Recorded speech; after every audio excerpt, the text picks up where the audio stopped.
I don't hate my political opponents. I don't dream of shooting them. I don't dream of their children dying. I truly don't. Even in my heart of hearts, I never have those ideas. Jon Stewart, former comedian, now ranting crazy man, lost it on whatever show he was on. I saw Rogan played it, but I'm not sure if he was on Rogan. He was screaming at Republicans. This is cut 11. You just want that person to give you your country back because you feel that you're this country's rightful owners. There's only one problem with that. This country isn't yours. You don't own it. It never was. There is no real America. You don't own it. You don't own patriotism. You don't own Christianity. You sure as hell don't own respect for the bravery and sacrifice of military, police, and firefighters. Now let's think about this for a minute, okay? We don't own patriotism. We don't own. There is no real America. There's no real America. So what are we even fighting about? That was kind of a tell on John's part.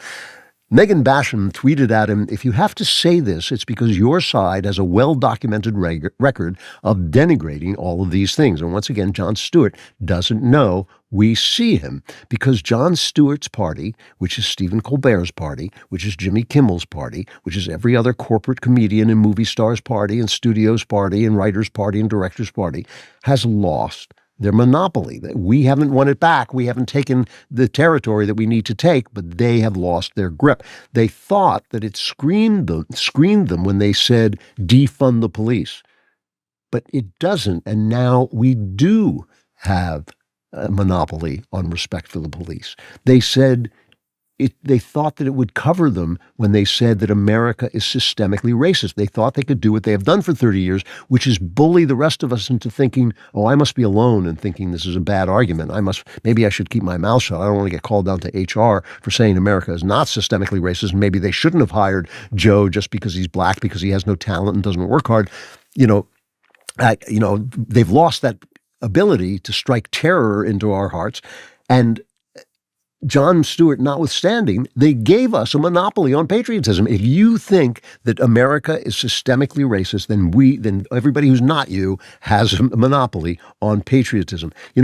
We didn't vote for people like Barack Obama, who said this is cut 12. We are 5 days away from fundamentally transforming the United States of America. We didn't vote for Andrew Cuomo, who said this, cut 13. We're not going to make America great again. It was never that great. We didn't vote for Bernie Sanders and Zoran Mamdani and AOC, who want the government, which is supposed to, see, this is important, it's supposed to have only those powers named in the Constitution and no others. That's called enumerated powers. The government is only supposed to have those powers that are enumerated in the Constitution. That's why James Madison at first didn't want a First Amendment. He said there's nothing in the Constitution that allows the government to censor speech. Fortunately, cooler heads prevailed and said, eventually people with power are going to want more power. These people, Sanders, Mamdani, AOC, they want to give the government the power to take the money you earn, the time you live, your life, your work, your sweat, and do with it what they want, right? So what do we believe? What do we stand for? I mean, this is why there are certain people on the right that you have to speak against.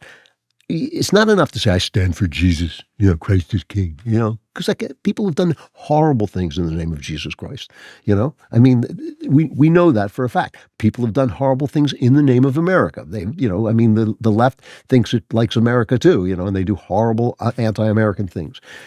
We're talking about ordered liberty, ordered liberty, which grows out of a certain kind of religious atmosphere from which the founders themselves emerged. It demands that people take care of themselves. It demands that communities take care of their neighbors.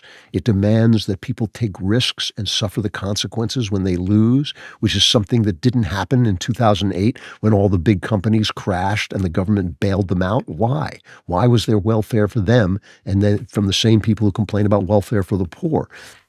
In order to have that ordered liberty, we have to live. See, this is the thing. When I started doing the show, all I thought was people should be free. But as you start to think about these things, as you start to think politically and spiritually, you start to realize, well, in order for people to be free, they have to live in a certain way. They have to live in a certain way so that they don't enslave themselves, so that we don't need to support their bastard children, so that we don't have to pay for their drug addictions and their STDs, and their crime. They have to live in certain ways that make it possible for us to be free. When John Adams said, this is a constitution for religious and moral people, it's not going to serve any other. That's what he was talking about. These things, the things that I stand for can look different. When I lived in Britain when Britain was still Britain. I lived in England when England was still England. Their freedom was different from our freedom. There were things that I couldn't do there that I could have easily done here. Their freedom was different, but it was freedom. When I talk to a believing Jew, his God is different from my God, but it's still God. I still recognize God. That's why Ben and I can argue. That's why Knowles and I can argue. We are talking about the same God. And if I make a good argument, and I've seen this happen, and they've made good arguments, we say like, I've got to go back and look at that because that's a good argument because we understand what we're talking about. But a God of hatred and oppression cannot be appeased with a Palestinian homeland or anything else besides the destruction of every freedom he hates. It's not the same God. It's not God. A political system that depends on equal outcomes, not equal treatment, but on equal outcomes, on racial equity, so that if there's 14% blacks in the community, they got to be 14% blacks in your office.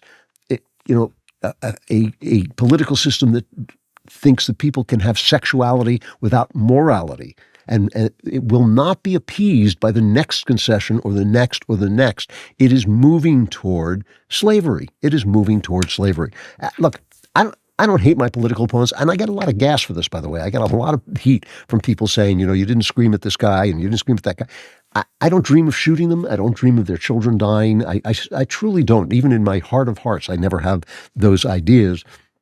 I'm happy to talk to and argue with and compromise with the people who are voting for the Democrats because they haven't got this problem. They probably agree with me about 70% of the time, right?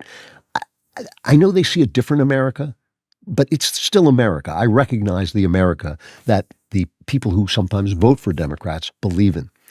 But Jon Stewart is just wrong. The radicals who are in charge of the Democrat Party, so the people who vote for the Democrat Party don't realize they're going to get the radicals. They think they're going to get the moderate guy. But that moderate guy is going to fall in line with the radicals. That's just the way it's going to be.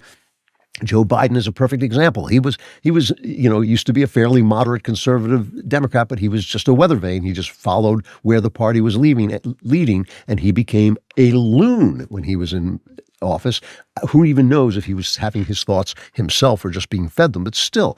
So these radicals, they've been sheltered by CBS News and the New York Times and other once respectable outlets that have been infiltrated by these radicals over the years. And there's no negotiating with them. There's no changing them. We have to take them down by competing with them, getting them out of the business. Look, they took 60 years to march through our institutions. So there's no panicking. This is going to be a slog. That we have won the big battle, but this is going to be a slog as we march through these institutions and take them back. Barry Weiss taking over CBS, like I said, to the left of me, still major victory. Elon Musk taking over Twitter, major victory. There are going to be more victories like this, and they're not always going to, we're not going to have news media that only tells us Trump is doing the right thing. Nobody wants that. I don't want that. I want things to say, here's what the left thinks, here's what the right thinks, but not these people who don't believe in America, because they don't. They people who think America was never great or it needs to be fundamentally transformed. They have no business running the country. They have no business, running the news media and blotting out everything that is actually happening in favor of their radical ideas.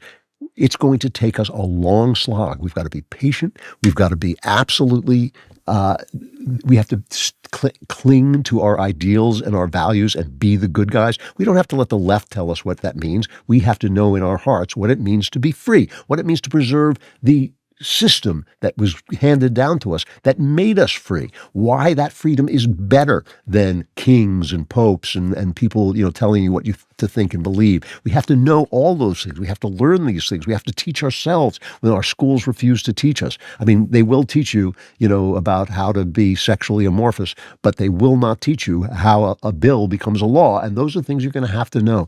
It took them 60 years to take this country away from us, take this culture away from us.